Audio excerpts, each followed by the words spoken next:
We've already discussed trade in the West, but what about trade in the East? As you see, Mu existing creates another cycle of currents right off of the coast of the Americas. While fewer Polynesian explorers perhaps venture east, those that do would encounter Mesoamerican civilizations and empires to trade and exchange with. It's debated how much Polynesians and Native Americans had contact in our timeline. We know there's evidence of at least some contact, but never an extensive route that influenced both sides. It's been established that even with small islands to jump off of, Polynesians still probably made the trip to contact the Inca. If there was a massive continent in the Pacific, this brief contact would evolve into an extensive trade network. This would be a cultural exchange between the people that traveled the furthest east and the people that existed the furthest west. By the way this changes ocean currents, it creates a natural waterway to travel to Mu,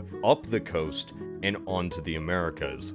In some ways, Mu becomes the final connecting point in the global trade network. If I wanted to go far enough, I could imagine that this trade would be the saving grace for the New World, in context of what is to come. In our timeline, the Polynesians largely were isolated from the rest of the world thanks to that vast ocean. There was no trade with China or anywhere else, yet with Mu, they'd be in contact with East Asia and East Asian diseases. Mu could be subject to pandemics of the old world, and over time, Polynesians might grow a resistance to diseases that they didn't otherwise in our own history. By the nature of contact and the gradual trade that would happen throughout the continent, this means that Polynesian traders in the eastern portion of the continent would introduce old world diseases first to the Americas. Because they wouldn't be destabilizing any institutions and it would be gradually over time, the natives of America could perhaps grow a better resistance than they did in our own timeline. When eventually Europeans do arrive to the New World,